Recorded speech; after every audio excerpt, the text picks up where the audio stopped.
Waalaikumsalam warahmatullahi wabarakatuh. Alhamdulillah wassalatu wassalamu ala sayyidina Rasulillah Muhammad bin Abdullah wa ala alihi washabihi wa man wala amma ba'du.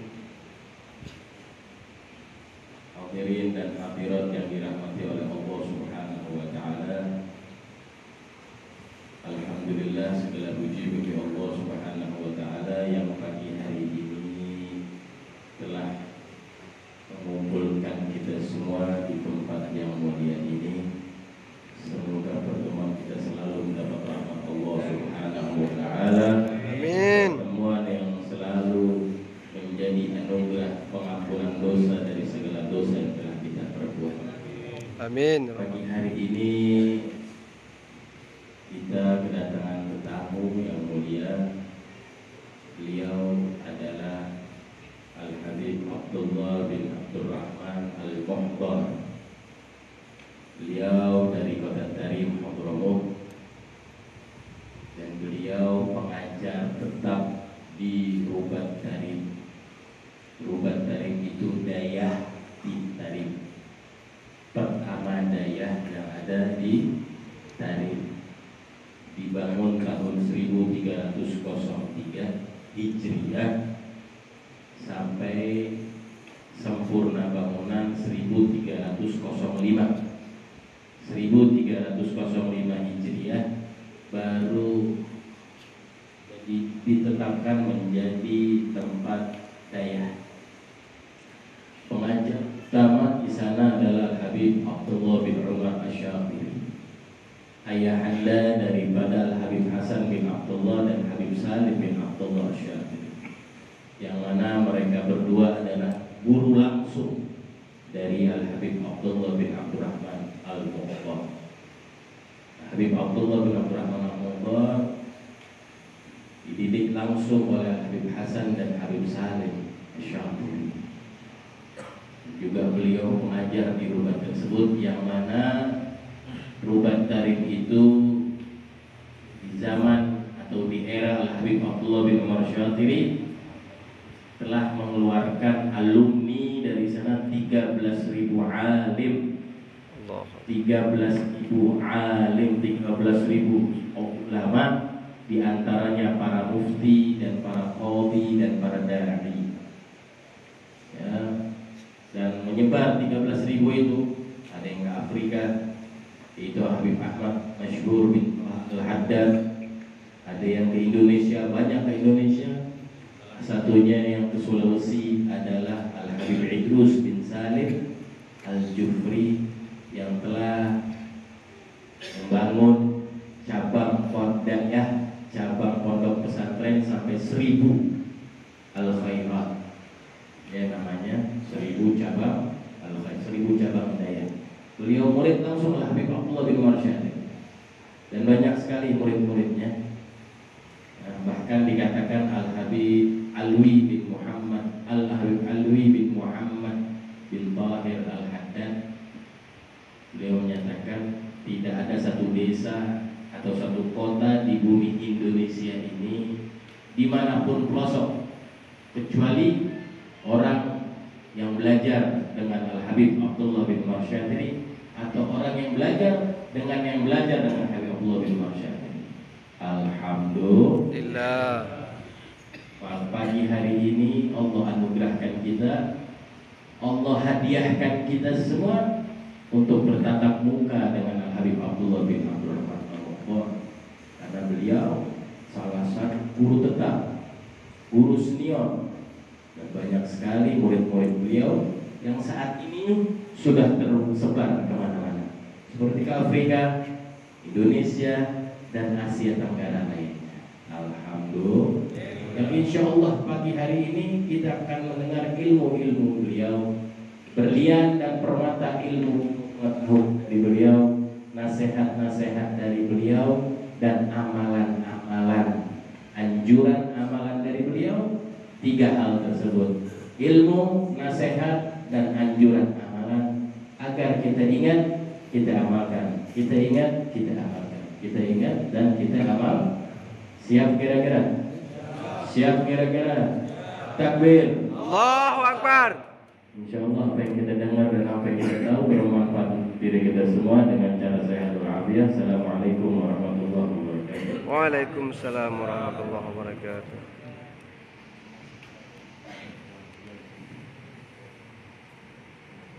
Assalamualaikum warahmatullahi wabarakatuh. Waalaikumsalam warahmatullahi wabarakatuh. Alhamdulillah alladzi jama'ana wa iyyakum fi hadhihi al-bukrah al-mubarakah. Nasallu subhanahu wa ta'ala kama jama'ana wa iyyakum fi hadha al-makan al-mubarak an yajma'ana bi awliyaihi wa ahbabihi fi dunya وفي يوم القيامة بجوار سيد الأولياء وسيد الأحباب محمد رسول رب الأرباب صلى الله عليه وآله وصحبه وسلم. السلام عليكم ورحمة الله وبركاته. بسم الله الحمد لله والصلاة والسلام على رسول الله وعلى آله وصحبه ومن والاه. أما بعد, guru kita Habib Abdullah bin Abdurrahman Al-Muhtar membuka nasihat, tausiah dan mau'izahnya dengan kalimat hamdalah, pujian bagi Allah Subhanahu wa taala dan tasyakkur atas nikmat yang telah mengumpulkan kita semua di tempat yang penuh barakah ini.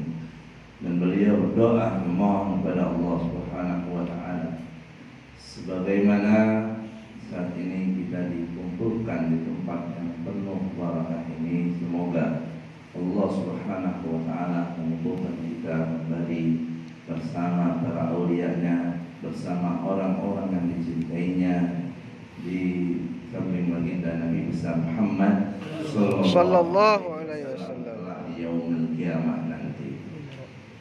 ولا شك أن الله سبحانه وتعالى إذا سخر أناس لعبد محبوب لديه لا شك أنهم سعداء. ما وفقك لمحبة عبد محبوب إلا وهو أراد أن يصطفيك لمحبته، لأن محب المحبوب محب عند من يحبه. Maka tidak diragukan lagi tatkala Allah Subhanahu wa taala menjadikan seorang hambanya mencintai hambanya yang lain yang dicintai oleh Allah Subhanahu wa taala, itu adalah sebagai salah satu cara Allah Subhanahu wa taala menjadikan hambanya tersebut juga dicintainya. الله سبحانه وتعالى جعل أحبابه في هذه الأرض أمان لأهل الأرض، جعل أحبابه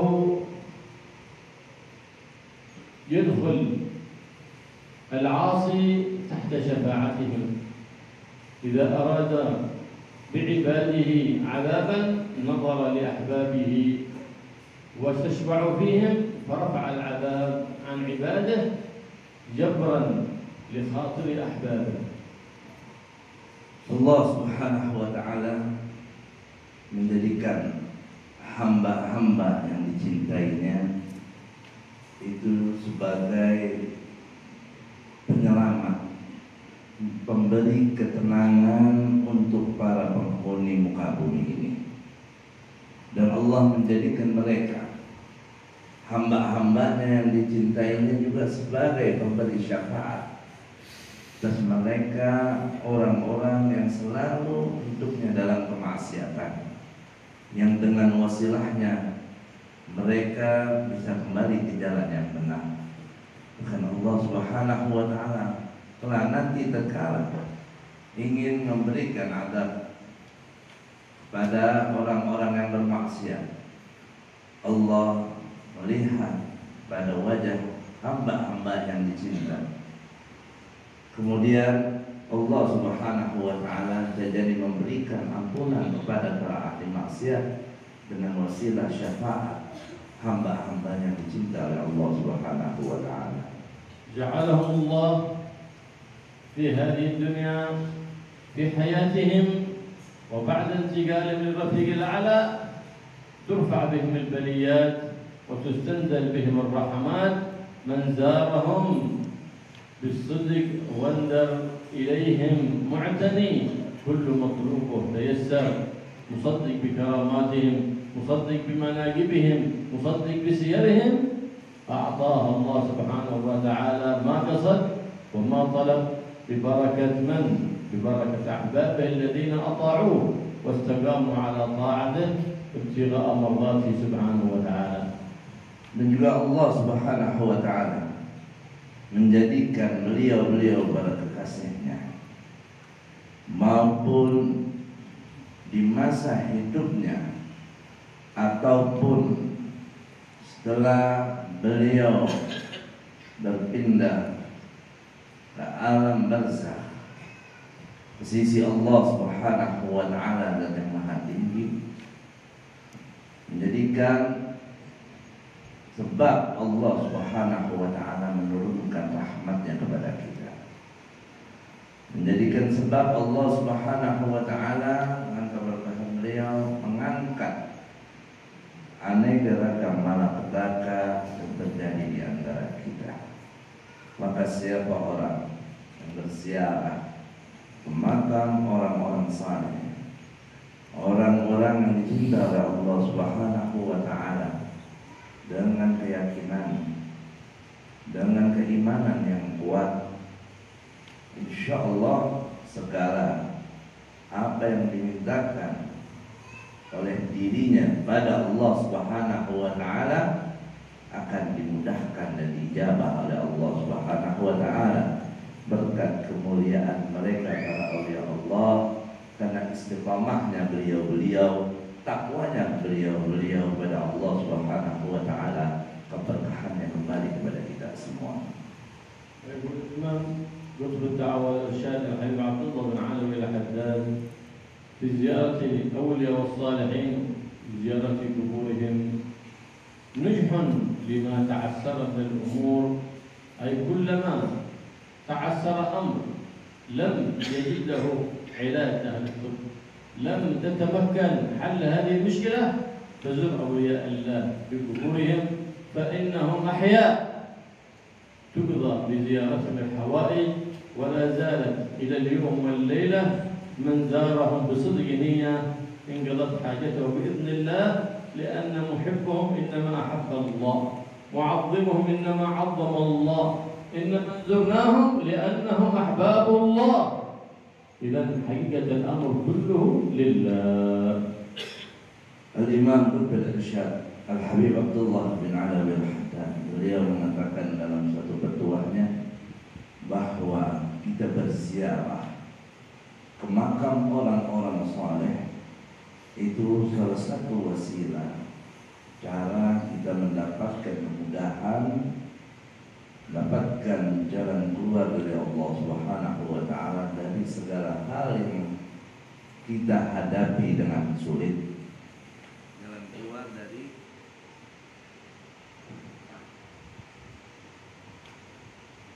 menjadi jalan keluar dari segala kesulitan kita dengan berziarah.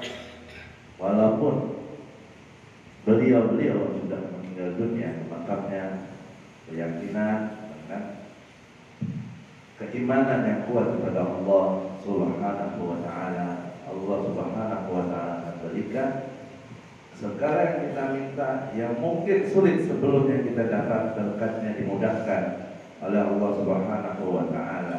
Dari penyakitkah kita bisa disembuhkan oleh Allah ataupun hajat apapun, insyaallah berkat daripada ziarah ke makam beliau kita minta kepada Allah, kita ijabah oleh Allah Subhanahu wa Ta'ala. لماذا حازوا هذه المحبة من الله سبحانه وتعالى باتباعهم لحبيب الله محمد صلى الله عليه وآله وسلم؟ قال الله سبحانه وتعالى: قل إن كنتم تحبون الله فاتبعوني. اتباع النبي محمد صلى الله عليه وسلم هو شرط المحبة، فمن لا يتبع النبي محمد صلى الله عليه وسلم من أين تأتيه المحبة؟ إذا اتبعتموني يحببكم الله ويزيدكم من فضله ويغفر لكم ذنوبكم. هذا من فضل الله. لماذا؟ باتباع حبيب الله. فمن ادعى سرا أو ولاية وهو مخالف لشرع الله، مخالف لسنة حبيب الله، فهو ليس من أهل الله، بل هو على درب إبليس الخسيس.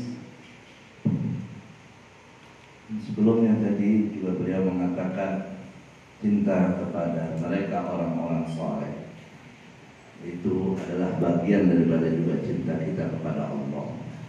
Memuliakan para kekasih Allah juga berarti kita mengagungkan Allah Subhanahu wa ta'ala. Lalu kata beliau, bagaimana beliau orang-orang saleh, para kekasih Allah mendapatkan cinta dari Allah Subhanahu wa ta'ala. Tidak lain tidak bukan, mereka mendapatkan itu semua karena taatnya, patuhnya, ittiba'nya dengan Nabi Muhammad sallallahu alaihi wasallam, sebagaimana difirmankan oleh Allah Subhanahu wa ta'ala dalam Al-Qur'an, katakanlah wahai Nabi Muhammad, jika kalian cintai Allah Subhanahu wa ta'ala, maka ikutilah aku. Beliau para orang-orang saleh selalu ittiba', patuh dan ikut dengan Nabi Muhammad sallallahu alaihi wasallam.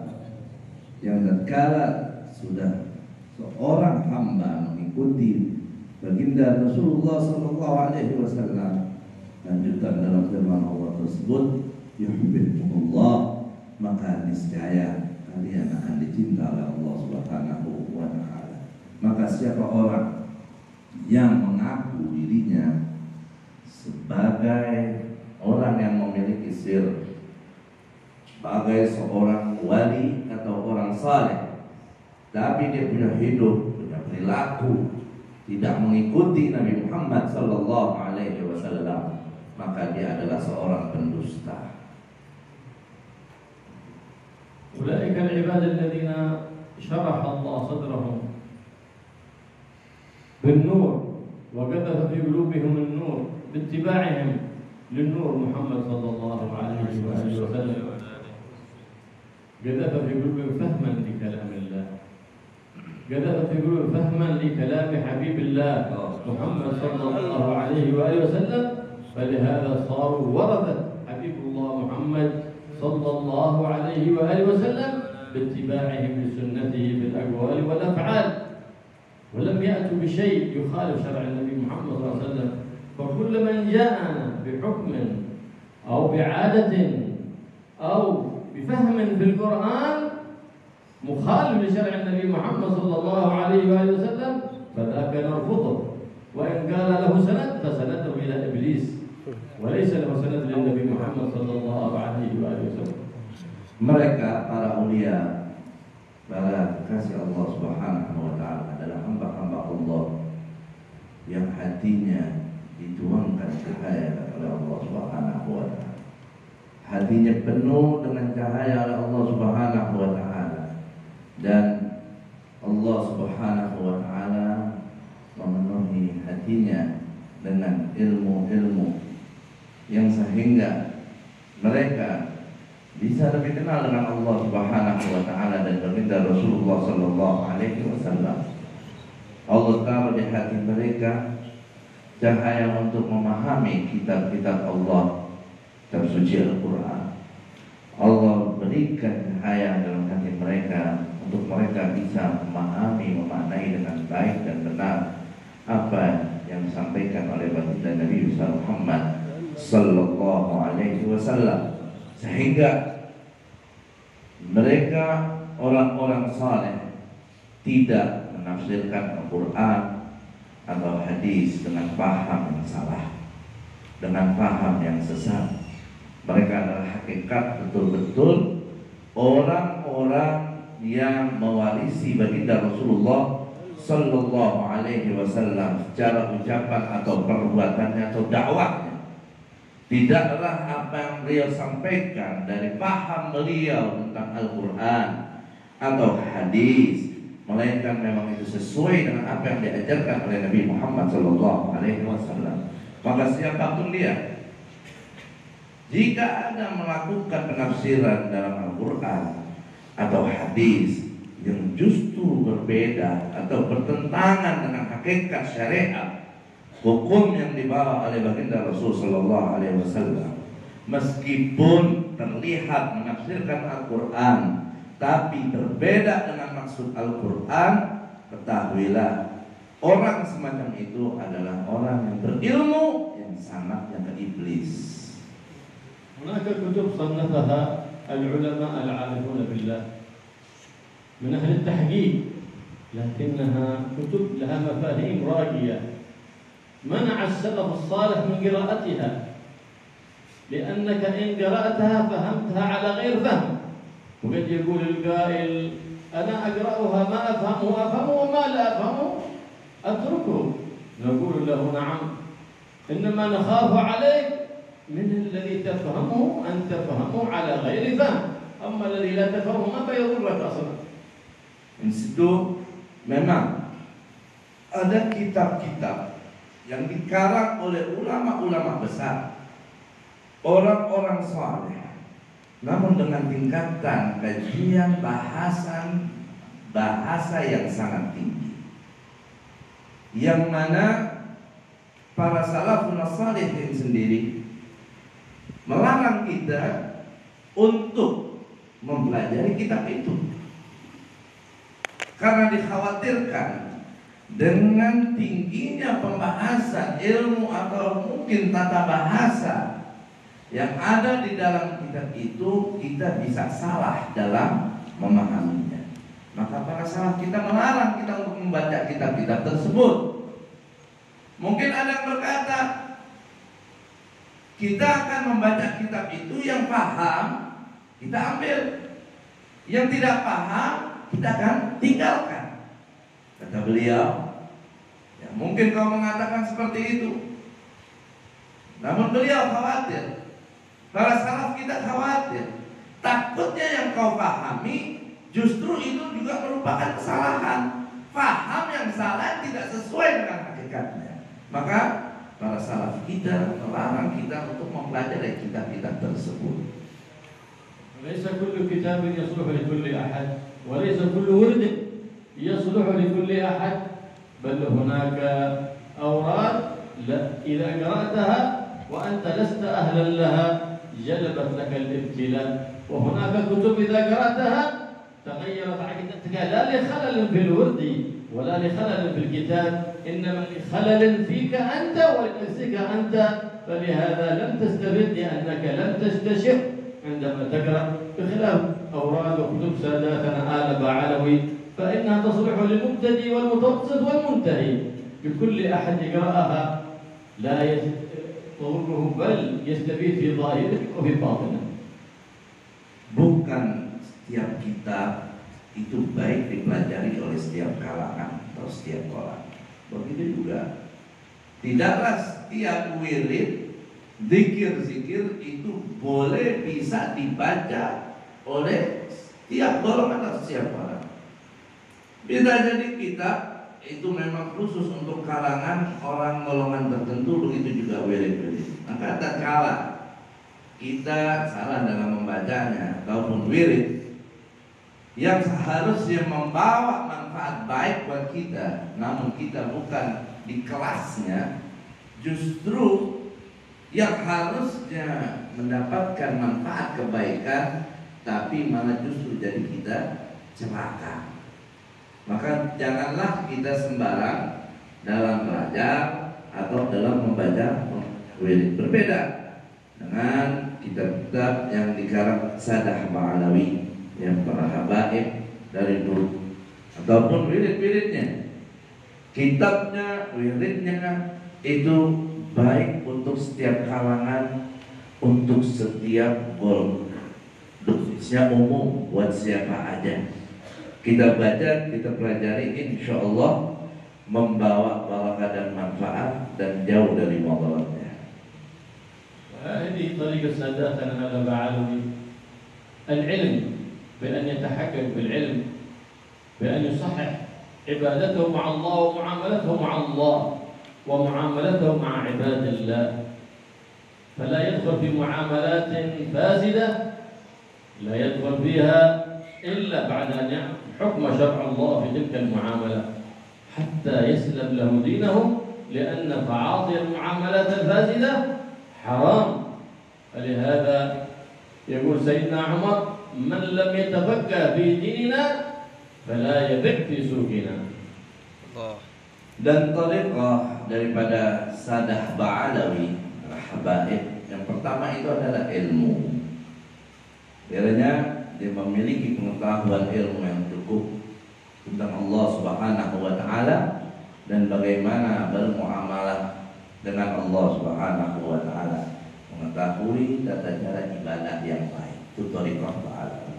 Juga bagaimana muamalah kepada manusia, bagaimana kita bisa meninggalkan muamalah-muamalah yang salah, yang fasid kalau kita tidak tahu ilmunya. Maka dalam tariqah Ba'alawi, ya, kita nggak akan beramal pada suatu perkara kecuali kita sudah mengetahui apakah itu boleh atau tidak. Sekarang kita tahu itu tidak boleh, muamalah yang fasid pasti kita akan tinggalkan.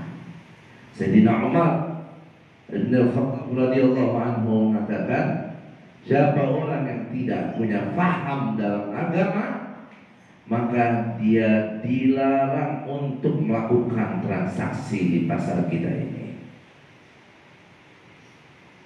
وحدثوا الناس بأفضل ما عندهم من العلوم ولم يحدثوهم إلا على مستواهم، فالذي يحدث الناس فوق عقولهم وفوق مستوياتهم فذاك إنما هو طالب فتنة لا طالب علم.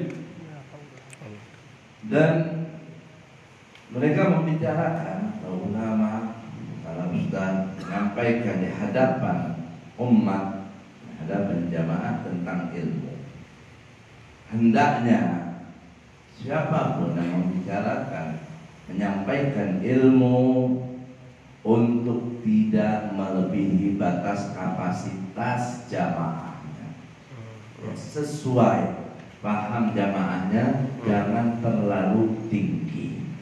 Karena kalau kita berbicara ilmu di luar batas kemampuan yang hadir, di luar kapasitas jamaah yang hadir, bukan kita telah memberikan ilmu kepada mereka, tapi justru kita telah membukakan pintu fitnah kepada mereka. يقول الإمام الحداد: إذا خرج كلام المتكلم عن الترغيب في طاعة الله وعن الترهيب بمعصية الله وعن التذكير بنعم الله والتفكر بآلاء الله فإنه طالب فتنة لا طالب علم.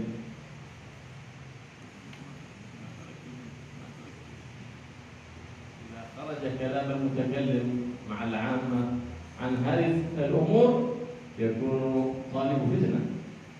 Al-Imam Al-Habib Abdullah bin Alawi Al-Haddad mengatakan, apabila seorang bicara, dia bicara di hadapan umat tentang targhib, ya, dorongan untuk berbuat taat kepada Allah, dan peringatan atas orang-orang yang bermaksiat kepada Allah, atau mengajak orang mengingat atas nikmat-nikmat Allah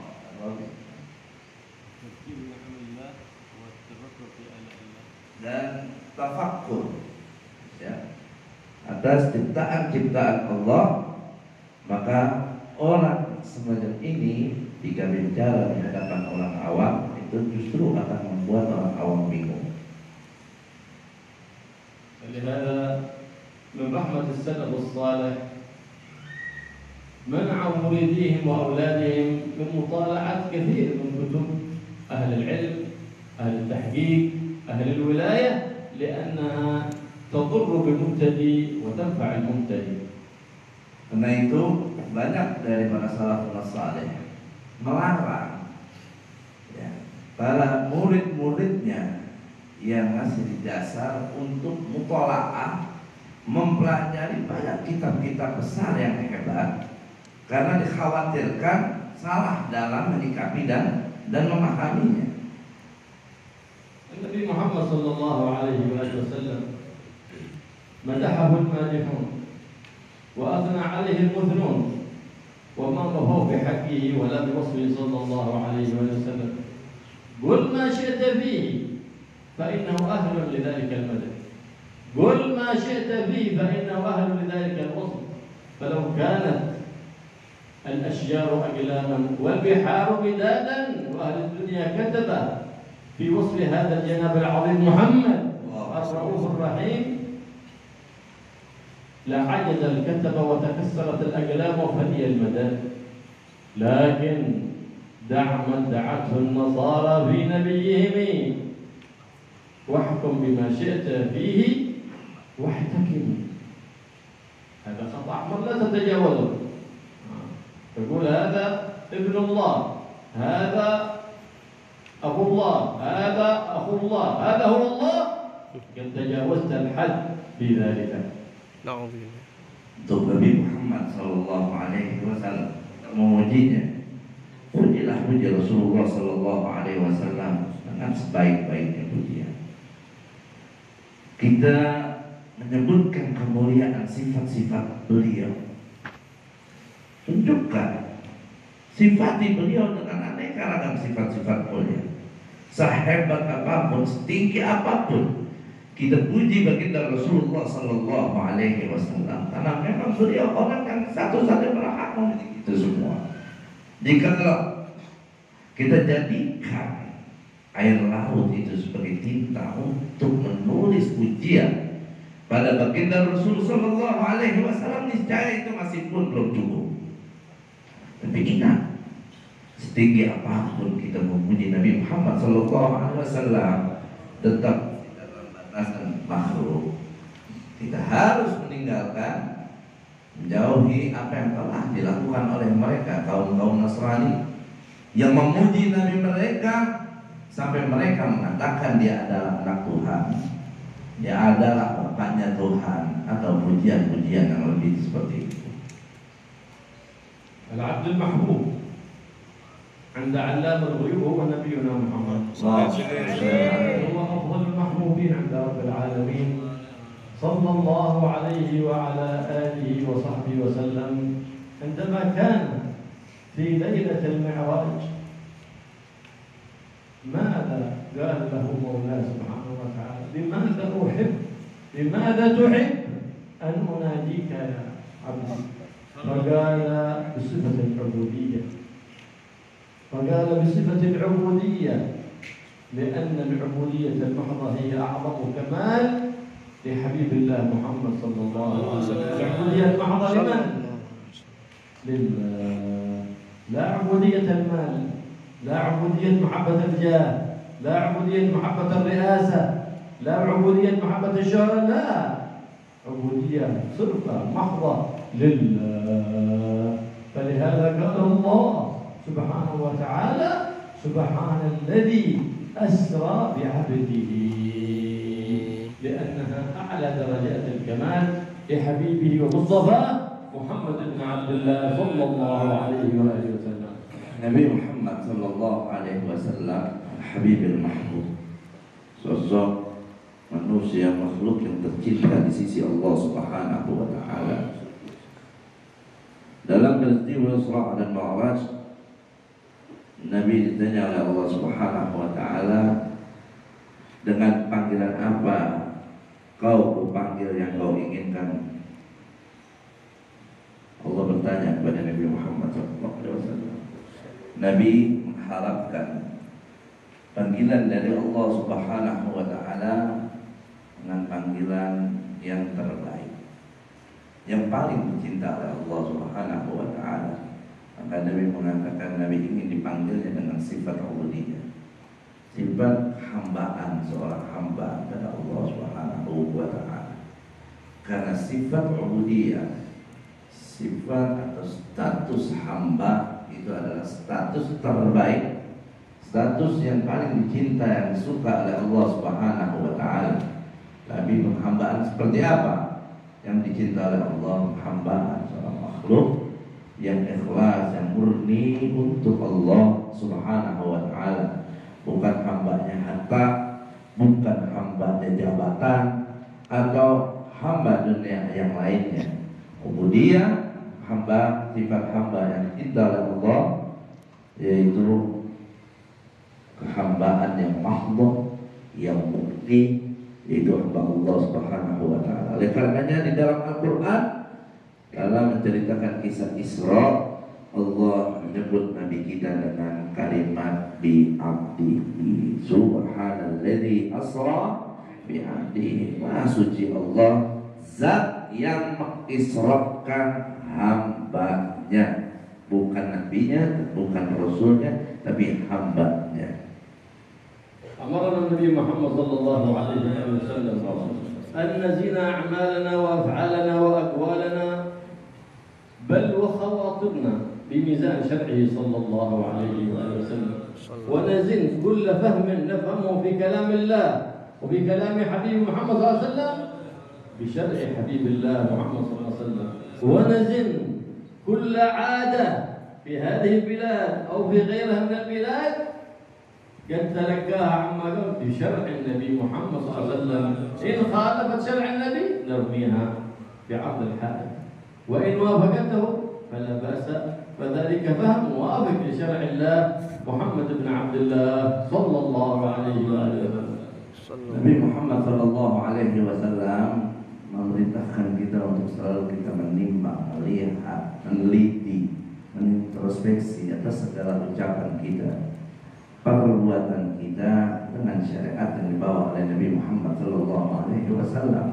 Apakah sesuai atau tidak, sejalan atau tidak, apapun selalu kita teliti, kita sandingkan dengan apa yang ada dalam ajaran baginda Rasulullah sallallahu alaihi wasallam, termasuk apa yang kita sampaikan dari penafsiran Quran kita, hadis kita, dakwah kita. Apakah betul sesuai atau tidak dengan yang dimaksud dan diajarkan oleh Nabi Muhammad SAW? Atau umpamanya ada adat kebiasaan di kampung kita, di wilayah kita yang suka kita lakukan, kita lihat juga bertentangan tidak dengan ajaran Al-Quran, dengan ajaran Nabi Muhammad SAW.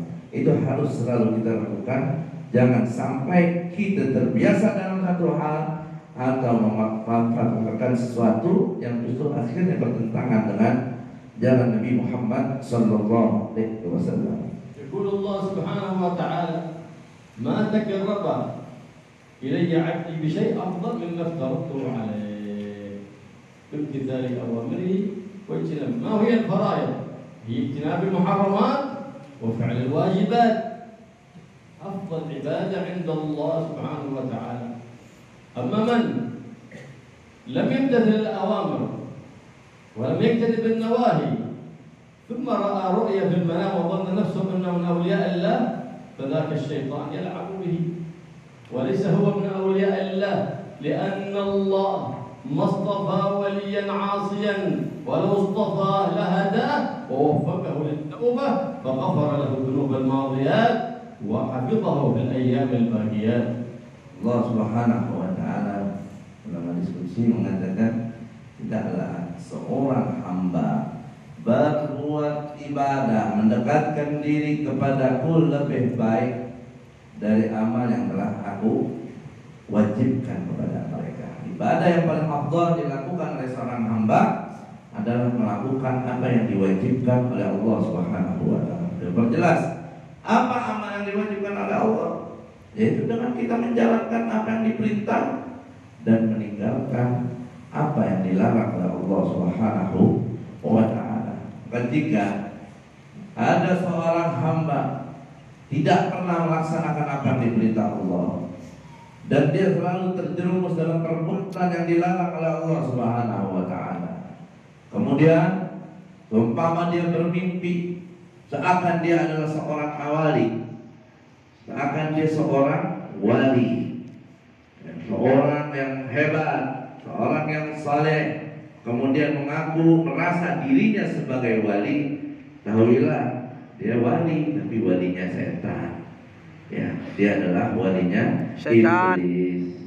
Ya, karena Allah Subhanahu wa taala tidak akan menjadikan walinya dari para ahli maksiat, dari orang-orang yang tidak benar. Kalau Allah Subhanahu wa taala menghendaki, pasti Allah terlebih dahulu akan memberikan dia hidayah, dia bertaubat, dia bersikap baik, kemudian diangkat Allah sebagai walinya. Bukan dalam keadaan maksiat tiba-tiba dia menjadi wali Allah. Allah إذا أراد أو فتح عبد إليه إذا ما عاد إليه بتوبة نصوحة وقع في مصيبة، وقع في بلية، وقع في مرض، حتى يكون ذلك سبب في رجوعه إليه وتوبته. أهل بلد بغوا واغتروا بكون بلادهم بلاد العلماء وبلاد الأولياء، وقصروا بشرع نبيه محمد صلى الله عليه وسلم.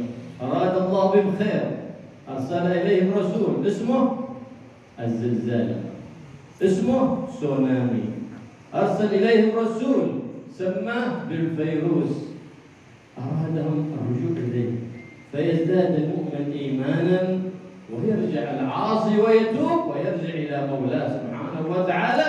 وهذه هي العظة من هذه البلايا من الزلازل والتسونامي والفيروسات.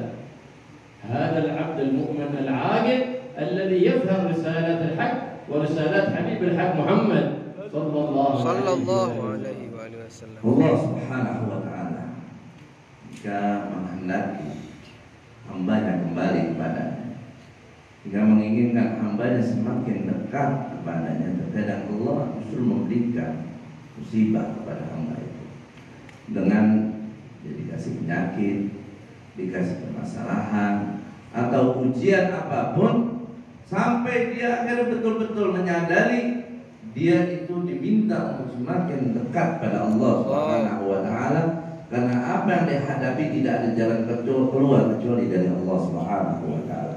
Bisa jadi penduduk satu kota, satu negeri, mereka terkadang lalai dengan apa yang disebutkan untuk wilayah atau negeri mereka dengan sebutan yang baik, dengan status yang baik, namun mereka lalai dengan syariat Allah Subhanahu wa taala. Kampungnya, wilayahnya diberi julukan mulia, tapi penduduknya meninggalkan syariat Allah Subhanahu wa taala. Karena Allah ingin mengingatkan mereka, ingin agar mereka semakin sadar, semakin dekat dan kembali kepada Allah Subhanahu wa taala. Allah kirim kepada mereka rasul yang namanya gempa bumi, yang namanya bencana-bencana alam, tsunami, biar orang yang lalai terkadang menjadi sadar dan mengambil pelajaran besar dan kembali mereka akhirnya kepada Allah Subhanahu wa ta'ala, termasuk dengan diturunkannya virus, penyakit.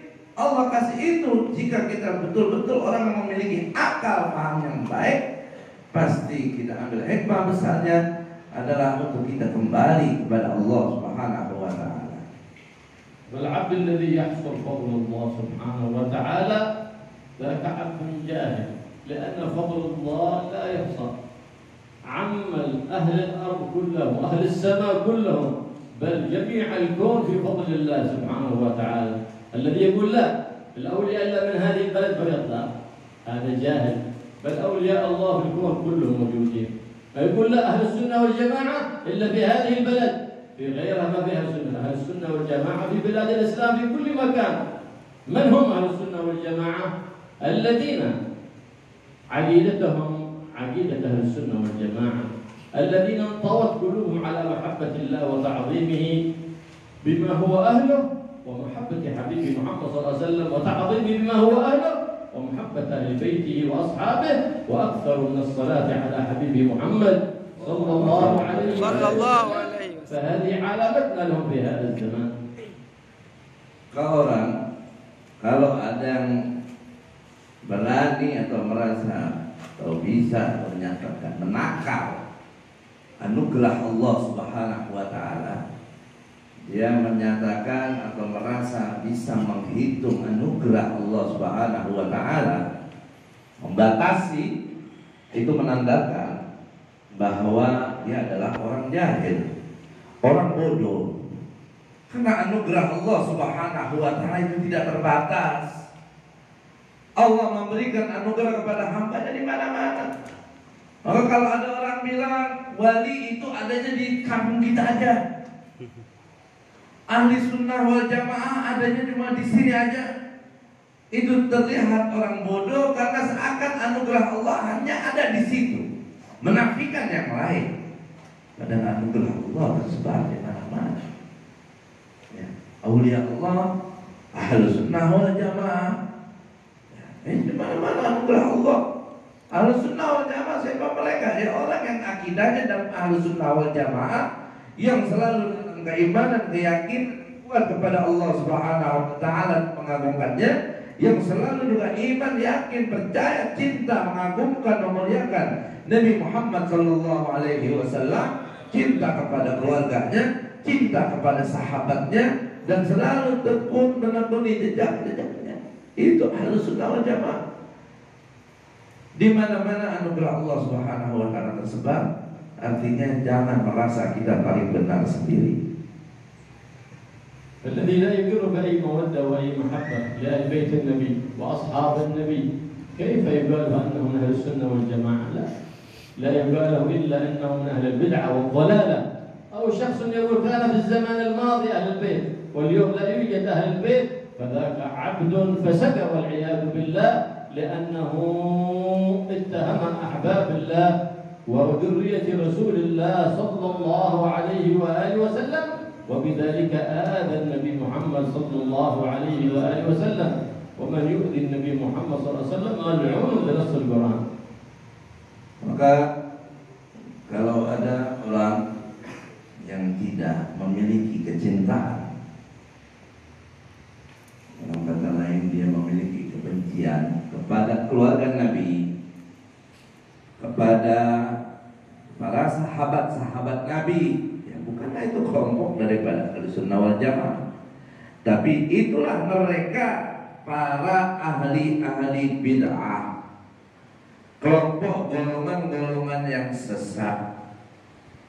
Bahkan orang kalau sampai ada mereka tidak menanamkan cinta kepada zuriyah keturunan baginda Rasulullah sallallahu alaihi wasallam, hati-hati. Mereka masuk dalam kelompok golongan yang dilaknat oleh Allah Subhanahu wa taala dalam nas Al-Qur'an. بشاهد قوله سبحانه وتعالى فهل عسيتم إن توليتم أن تفسدوا في الأرض وتقطعوا أرحامكم أولئك لعنهم الله فأصمهم وأعمى أبصارهم وأي تقطيع وأي إفساد أعظم من إفساد أهل بيت النبي محمد صلى الله عليه وسلم. بل إذا أخطأ أحد من أهل بيت النبي محمد صلى الله عليه وسلم من محبة النبي محمد صلى الله عليه وسلم أن تقيمه وتعدله إلى الصراط المستقيم، فإننا مأمورون ببغض المعصية والخطيئة، لكن لسنا مأمورون ببغض القاصي والمخطئ، بل نرحمه وننصحه حتى يرجع ويتوب إلى الله سبحانه وتعالى ويصلح الله أمره. Tadi juga beliau mengatakan bagi orang yang terkadang mengatakan cinta kepada ahli bait itu dulu, kalau sekarang sudah tidak ada lagi. Hati-hati, ini pernyataan jahil, pernyataan bodoh. Ya, mereka yang tidak ada cinta buhut dengan ahli bait keluarga Nabi Muhammad sallallahu alaihi wasallam dilaknat oleh Allah Subhanahu wa taala dalam Al-Qur'an. Karena dalam ayat tadi yang dibacakan oleh beliau, memutus silaturahmi itu salah satu penyebab Allah melaknat mereka. Gimana kalau kita memutus silaturahmi kepada keluarga Nabi besar Muhammad sallallahu alaihi wasallam. ثم العفو إذا أراد أن يطلب المحبة من الله بماذا يطلبها؟ قال ولا زال عبدي يتقرب إلي بالنوافل حتى أحبه. هذه المرحلة الثانية من طريق ساداتنا على بعلوي، علم مبرور بالعمل، فإنه لا يسمى من أهل العلم إلا إذا قرنه بالعمل. ولا زال عبدي يتقرب إلي بالنوافل حتى أحبه. ترددوا إلى الله بالأوراد الكثيرة من الصلوات والصيام والأذكار وتلاوة القرآن والصلاة على حبيب الرحمن محمد صلى الله عليه وسلم، واستقاموا على ذلك حتى وقر في قلوب النور، ليس كالشمس ولا كالبدر بل نور أتى ذكره في سورة النور فاستقري الله نور السماوات والأرض، أي منورها بنور حبيبي محمد صلى الله عليه وسلم. Kemudian kalau hamba Allah Subhanahu wa taala, dia sudah baik dalam beribadah, menjalankan apa yang diperintahkan, diwajibkan oleh Allah Subhanahu wa taala, dan dia terus melakukan ibadah-ibadah, mendekatkan diri kepada Allah Subhanahu wa taala sampai pada akhirnya Allah Subhanahu wa taala mencintainya. Beliau menyatakan, kata beliau, ini adalah bagian yang kedua dari thariqah Ba'alawi setelah ilmu, yaitu amal. Ya, karena nggak dikata kita sebagai orang yang berilmu tanpa kita sertai dengan amal. Ilmu dan amal itu harus dilakukan keduanya. الأمر الرابع الذي هو أساس في طريق ساداتنا البعلوي هو تطهير القلوب وتنظيفها. الأمر الرابع، الأمر الأول العلم، الأمر الثاني العمل، الأمر الثالث هو الإكثار من الأوراد مع الصدق والإخلاص لله سبحانه وتعالى من أوراده بكثرة الصلاة غير المفروضة، كثرة الصيام غير المفروض، بكثرة تلاوة القرآن وذكر الرحمن والصلاة على حبيب الرحمن. الأمر الرابع هو نظافة القلوب، تطهيرها من الكبر والعجب والحقد والحسد والغش والظلم، من كل الصفات هذه الذميمة، وإبدالها بصفات حميدة، فإن الله لا يضع نوره في قلب عبد إلا إذا طهره وصفاه. ما في ولي حاسد أبدا، ابحث من أول التاريخ إلى اليوم، ما في ولي حاسد أبدا. ليه؟ لأن الحسود لم يبلغ درجة الإيمان الحاسد، فكيف يكون من أولياء الله؟ والولاية معرفة بالله سبحانه وتعالى لا يعطاها من لم يبلغ درجة الإيمان. Jadi sebelumnya, kalau seorang hamba dia sudah baik dalam beribadah, mendekatkan diri kepada Allah Subhanahu wa taala, sampai pada akhirnya Allah betul mencintai dia, maka dia akan terus merasakan kelezatan, kenikmatan dalam beribadah. Dia meningkatkan zikirnya, bacaan Qur'annya, salawatnya, dan seterusnya. Tapi Allah Subhanahu wa taala betul-betul memberikan cahaya di hatinya. Bukan seterang cahaya matahari, bukan seterang cahaya bulan, tapi cahaya seperti apa yang disebutkan dalam surat An-Nur, cahaya Allah Subhanahu wa taala, seperti apa cahaya dari Nabi Muhammad sallallahu alaihi wasallam. Dan yang keempat, dari yang ketiga dari Ba'alawi, yaitu ikhlas, memperpanjang ibadah dengan penuh keikhlasan. Yang keempatnya, membersihkan hati dari segala penyakit hati, dari kebencian, dari iri hati, dari sifat bakhil, ya, sud dan lain sebagainya, riya dan lain sebagainya. Tak ada seorang wali dari wali Allah memiliki sifat hasud, nggak ada. Yang wali tapi dia hasud, iri dengki kepada orang lain. Ya, karena Nabi Sallallahu Alaihi Wasallam katakan nggak mungkin ada di hati seorang mukmin itu hasud. Allah Subhanahu wa taala tidak akan menjadikan walinya tidak dari orang yang memiliki sifat hasud. لزم هذه الطريقة الحبيب أبو بكر صاحب آجل وألزم نفسه بهذه الطريقة وألزم نفسه بما في بداية الهداية للإمام الغزالي وكان في المدينة المنورة لم يخرج من المدينة المنورة حتى اجتمع بالنبي محمد صلى الله عليه وسلم يقظة وأمره للإتيان بهذه البلاد ليحصل له النفع الخاص والباد وقد وفقه الله سبحانه وتعالى وذلك إنما هو بأمر من النبي محمد صلى الله عليه وآله وسلم فأهل هذه البلد إذا كانوا يريدون مرجعية فأين مرجعية أحب وأحسن من إنسان اتصل بالنبي محمد صلى الله عليه وسلم وجاء إلى هذه البلد بأمر من النبي محمد صلى الله عليه وآله وسلم ثم تستمع كلام في جوجل مخالف لسيرة أولئك وكلامهم فذاك إنما هو على لسان إبليس فارجع لمرجعيتك ترشد وتهدى إن شاء الله سبحانه وتعالى. Menekuni thariqah ini Al-Habib Abu Bakar ada di Aceh, ada di sekitar kita ini. Beliau menekuni thariqah ini dan juga menekuni apa yang ada dalam kitab Bidayatul Hidayah daripada Imam Ghazali. Beliau di Madinah menekuni dan mengamalkan apa yang ada dalam Bidayatul Hidayah sampai pada akhirnya beliau jumpa dengan Nabi Muhammad sallallahu alaihi wasallam dalam keadaan sadar, dalam keadaan jaga, yang sampai baginda Rasul memerintahkan beliau untuk sampai ke negeri kita ini, sampai ke Aceh ini atas perintah Rasulullah sallallahu alaihi wasallam untuk berbagi ilmunya untuk penduduk sini. Beliau adalah marja kita, ya, tempat kita untuk mengambil ilmu beliau dan ya pastinya murid-murid yang bersumber dari beliau. Jangan sekarang kita tinggalkan ulama-ulama kita yang jelas, yang nyata, namun kita justru malah menggunakan Google atau yang lain yang sanadnya tidak jelas, yang malah akhirnya kita malah menjadi sesat karena sumbernya berasal dari iblis sebenarnya. أفهم هذا الكلام واترك المنام واعلم أن هذا الكلام لو طلع الحبيب بكر من قبره لأرشدنا إليه ولعلمنا إياه ولنطق بلسانه بهذا الكلام. الله الله.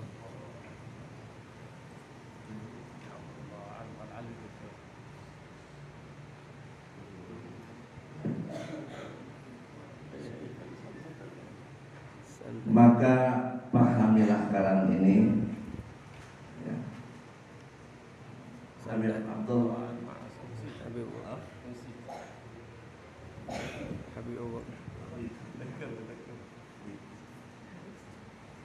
أعيد مرة ثانية.